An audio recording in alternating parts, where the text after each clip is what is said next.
ഒരു വട്ടമെങ്കിലും ചിക്കൻ കറി നിങ്ങൾ ഇങ്ങനെ ഉണ്ടാക്കി നോക്കൂ കേട്ടോ. വളരെ ടേസ്റ്റിയാണ്, അതുപോലെ തന്നെ വളരെ എളുപ്പത്തിൽ ഉണ്ടാക്കാൻ പറ്റിയ ഒരു ചിക്കൻ കറിയുടെ റെസിപ്പിയാണ് കേട്ടോ ഇത്. ബിഗിനേഴ്സിനും ബാച്ചിലേഴ്സിനൊക്കെ ഉണ്ടാക്കാൻ പറ്റിയ ഒരു സിമ്പിൾ ചിക്കൻ കറിയുടെ റെസിപ്പിയാണ് കേട്ടോ. പെട്ടെന്ന് തയ്യാറാക്കാൻ പറ്റും കേട്ടോ. നമുക്ക് നേരെ വീഡിയോയിലോട്ട് പോവാം. ഇപ്പോൾ നമ്മളൊരു കടായി ഗ്യാസിൽ വെച്ച് കൊടുത്തിട്ടുണ്ട് കേട്ടോ. അത് ചൂടായി വരുമ്പോൾ 1.5 ടീസ്പൂണോളം വെളിച്ചെണ്ണ ഒഴിച്ച് കൊടുക്കാം. വെളിച്ചെണ്ണ നന്നായി ചൂടായി വന്ന ശേഷം 3 മീഡിയം സൈസ് സവാള ഇട്ട് കൊടുക്കുന്നുണ്ട്. അതുപോലെ തന്നെ സവാള വേഗം വഴണ്ട് വരാൻ ആവശ്യത്തിന് ഇച്ചിരി ഉപ്പും ഞാൻ ഇട്ട് കൊടുക്കുന്നുണ്ട് കേട്ടോ. പക്ഷേ വീഡിയോയിൽ ഞാൻ കാണിച്ചിട്ടില്ല, വിട്ടുപോയതാണ്. നമ്മുടെ സവാളയൊക്കെ നന്നായിട്ട് വഴണ്ട് വരട്ടെ. ഒരു ബ്രൗൺ കളർ ആവുന്നോടം വരെ നന്നായിട്ടൊന്ന് വഴറ്റി കൊടുക്കണം കേട്ടോ. ഈ സമയത്ത് മീഡിയം ഫ്ലെയിമിൽ വേണം വെച്ചിരിക്കാൻ കേട്ടോ. ഇപ്പം നമ്മുടെ സവാളയൊക്കെ നല്ല ബ്രൗൺ കളറായിട്ട് വന്നിട്ടുണ്ട് കേട്ടോ. ഈ സമയത്ത് നമ്മൾ വെളുത്തുള്ളി ഇഞ്ചി പേസ്റ്റ് 1.5 ടീസ്പൂണോളം ഇട്ട് കൊടുക്കുന്നുണ്ട്. എന്നിട്ട് അതിൻ്റെ പച്ചമണം മാറുന്നോടം വരെ നന്നായിട്ടൊന്ന് വഴറ്റി കൊടുക്കാം. ഇപ്പോൾ വെളുത്തുള്ളിയുടെ ഇഞ്ചിയുടെയൊക്കെ പച്ചമണം മാറിയിട്ടുണ്ട്. ഈ സമയത്ത് 2 മീഡിയം സൈസ് തക്കാളി 2 പച്ചമുളക് ഇട്ടിട്ട് നന്നായിട്ടൊന്ന് മിക്സ് ചെയ്ത ശേഷം ഒരു 2-3 മിനിറ്റ് അടച്ച് വെച്ച് വേവിക്കണം കേട്ടോ. അടച്ച് വെച്ചിട്ടാണെങ്കിൽ ഇടയ്ക്കിടയ്ക്ക് തുറന്ന് ഒന്ന് വഴറ്റി കൊടുക്കണം കേട്ടോ. 2-3 മിനിറ്റ് കഴിഞ്ഞ് നമ്മൾ തുറന്ന് നോക്കുമ്പോൾ നമ്മുടെ തക്കാളിയൊക്കെ കണ്ടോ, നല്ല രീതിയിൽ കുക്കായി വന്നിട്ടുണ്ട് കേട്ടോ. നന്നായി ഉടഞ്ഞ് കിട്ടിയിട്ടുണ്ട്. നമുക്ക് ഉടയ്ക്കേണ്ട ആവശ്യമൊന്നുമില്ല. ഇനി നമുക്ക് ഇതിലോട്ട് 1/2 ടീസ്പൂണോളം മഞ്ഞൾപ്പൊടി ഇട്ട് കൊടുത്തിട്ട് നന്നായി ഒന്ന് മിക്സ് ചെയ്ത് കൊടുക്കാം. അതിൻ്റെ പച്ചമണമൊക്കെ മാറുന്നോടം വരെ നന്നായിട്ടൊന്ന് വഴറ്റി കൊടുക്കണം കേട്ടോ. പച്ചമണമൊക്കെ മാറി വന്ന ശേഷം നമുക്ക് ക്ലീൻ ചെയ്ത് വെച്ച ചിക്കൻ ഒരു 1/2 കിലോ ഉണ്ടാവും കേട്ടോ. ഇത്ര മതി ഞങ്ങൾക്ക്. അത് ഇട്ട് കൊടുത്ത് നന്നായിട്ടൊന്ന് മിക്സ് ചെയ്ത് കൊടുക്കുന്നുണ്ട്. ഇതൊരു 5-6 മിനിറ്റോളം ഞാനിങ്ങനെ ഫ്രൈ ചെയ്തെടുക്കുന്നുണ്ട്. ഡീപ്പ് ഫ്രൈ അല്ല, ചെറുതായിട്ട്, ഒരുപാട് ഫ്രൈ അല്ല കേട്ടോ. ഒരുപാട് വെളിച്ചെണ്ണയൊന്നും ഞാൻ ഒഴിച്ചിട്ടില്ലല്ലോ. ചെറുതായിട്ടാണ് ഞാൻ ഫ്രൈ ചെയ്തെടുക്കുന്നത് കേട്ടോ. ഒരുപാട് വെളിച്ചെണ്ണയുടെ ആവശ്യമില്ല. ഞാൻ ഈ ഒരു 1.5 ടീസ്പൂൺ വെളിച്ചെണ്ണയിലാണ് ഇതൊക്കെ ചെയ്യുന്നത് കേട്ടോ. ജസ്റ്റ് ഒന്ന് കളർ ചേഞ്ച് ആവുന്നോടം വരെ ഒന്ന് ചെറുതായിട്ട് ഫ്രൈ ചെയ്തു.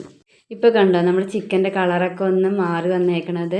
ഈ ഒരു രീതിയിൽ മാത്രം ഞാൻ ഫ്രൈ ചെയ്തെടുക്കുന്നുള്ളൂ കേട്ടോ. നിങ്ങൾക്ക് ഫ്രൈ ചെയ്യാൻ താല്പര്യമില്ലെങ്കിൽ ഈ ഒരു സ്റ്റെപ്പ് ഒഴിവാക്കാം കേട്ടോ. എന്നിട്ട് നമുക്ക് പൊടികൾ ആഡ് ചെയ്യാം. 2 ടീസ്പൂണോളം മുളക് പൊടി, 2 ടീസ്പൂൺ മല്ലിപ്പൊടി, 1/2 ടീസ്പൂണോളം ഗരം മസാല ഞാൻ ഇട്ട് കൊടുക്കുന്നത് കേട്ടോ. നിങ്ങൾ ചിക്കൻ മസാല ഇട്ട് കൊടുക്കുകയാണെങ്കിൽ മല്ലിപ്പൊടിയുടെയും ഗരം മസാലയുടെയും ആവശ്യമില്ല. മുളക് പൊടിയും മഞ്ഞൾപ്പൊടിയും ചിക്കൻ മസാലയും മാത്രം ഇട്ടാൽ മതി കേട്ടോ ഇതിനകത്ത്. ഇനി അതിലോട്ട് 1/2 ടീസ്പൂണോളം കല്ലുപ്പ് ഇട്ട് കൊടുക്കണം കേട്ടോ. എന്നിട്ട് നന്നായിട്ടൊന്ന് മിക്സ് ചെയ്ത് കൊടുക്കണം. ഇതിൻ്റെ പച്ചമണം മാറുന്നോടം വരെ നന്നായിട്ടൊന്ന് മിക്സ് ചെയ്ത് കൊടുക്കുക കേട്ടോ. വീഡിയോ ആദ്യമായിട്ട് കണ്ടുകൊണ്ടിരിക്കുന്നവരൊക്കെ ചാനലൊക്കെ ഒന്ന് സബ്സ്ക്രൈബ് ചെയ്ത് സപ്പോർട്ട് ചെയ്യണം കേട്ടോ. ഇപ്പം നമ്മുടെ പൊടികളുടെ പച്ചമണമൊക്കെ നന്നായിട്ട് മാറി വന്നിട്ടുണ്ട്. എന്നിട്ട് ഇതിലോട്ട് 1/2 കപ്പോളം വെള്ളം ഞാൻ ഒഴിച്ച് കൊടുക്കുന്നുണ്ട് കേട്ടോ. നിങ്ങൾക്ക് കുറച്ച് തിക്കായിട്ട് വേണ്ടതെന്നുണ്ടെങ്കിൽ ഇത്രയും വെള്ളം ഒഴിക്കേണ്ട, ഒരു 1/4 കപ്പോളം വെള്ളം ഒഴിച്ചാൽ മതി. എനിക്ക് കുറച്ച് ഗ്രേവി ഉള്ളതാണ് ഇഷ്ടം കേട്ടോ. അതുകൊണ്ടാണ് നമ്മൾ ഇത്രയും വെള്ളം ഒഴിക്കണത്. പിന്നെ അത് മാത്രമല്ല ചിക്കൻ നന്നായിട്ട് വേവിച്ചെടുക്കണം. എനിക്ക് നന്നായിട്ട് വേവിച്ചെടുക്കുന്നത് ഇഷ്ടം കേട്ടോ. അതുകൊണ്ടാണ് കുറച്ചധികം വെള്ളം ഒഴിച്ചത്. വെള്ളം ഒഴിച്ച ശേഷം നന്നായിട്ടൊന്ന് മിക്സ് ചെയ്ത് കൊടുക്കാം കേട്ടോ. അപ്പോൾ നന്നായിട്ടൊന്ന് മിക്സ് ചെയ്ത് കൊടുത്തിട്ടുണ്ട്. ഇനി നമ്മളിത് ഹൈ ഫ്ലെയിമിൽ വെച്ചിട്ട് ഒന്ന് തിളപ്പിക്കണം. തിളപ്പിച്ച ശേഷം അതൊന്ന് മീഡിയം ഫ്ലെയിമിൽ വെച്ച് ഒരു 10 മിനിറ്റോളം വേവിക്കണം കേട്ടോ. ഇടയ്ക്ക് ഒന്ന് ഇളക്കി കൊടുത്തോളൂ കേട്ടോ. അപ്പോൾ നമ്മുടെ ചിക്കനൊക്കെ നന്നായി തിളച്ച് വന്നിട്ടുണ്ട് കേട്ടോ. നന്നായിട്ടൊന്ന് ഇളക്കി കൊടുക്കാം. എന്നിട്ട് മീഡിയം ഫ്ലെയിമിൽ വേണം ഇനി വേവിക്കാൻ. അടച്ച് വെച്ച് കുറച്ചധികം സമയം തന്നെ ഞാൻ വേവിച്ചെടുത്തിട്ടുണ്ട് കേട്ടോ. ഇപ്പോൾ നമ്മുടെ ചിക്കനൊക്കെ റെഡിയായി വന്നിട്ടുണ്ട് കേട്ടോ. ഇത്രയും ഗ്രേവി നമുക്ക് ആവശ്യമുണ്ട് കേട്ടോ. ഇത്രയും ഗ്രേവിയോടുകൂടി ഞങ്ങൾ കഴിക്കാറ്.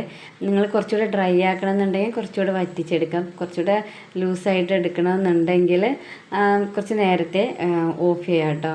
ഇപ്പം നമ്മളൊരു ബൗളിലോട്ട് മാറ്റി കൊടുക്കുവാണ്. വളരെ ടേസ്റ്റിയാണ് കേട്ടോ. ഞാൻ കുറച്ച് കസൂരി മേത്തിയിട്ട് ഞാൻ വീഡിയോയിൽ കാണിക്കാൻ വിട്ടുപോയതാണ് കേട്ടോ.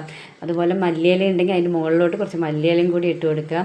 അപ്പോൾ വീഡിയോ ഇത്ര ഉള്ളൂ കേട്ടോ. വീഡിയോ ഇഷ്ടപ്പെട്ടാൽ ലൈക്ക് ചെയ്യുക, ഷെയർ ചെയ്യുക, സബ്സ്ക്രൈബ് ചെയ്യുക. അപ്പം നെക്സ്റ്റ് വീഡിയോയിലൂടെ കാണാം. അതുവരേക്കും എല്ലാവർക്കും ബൈ.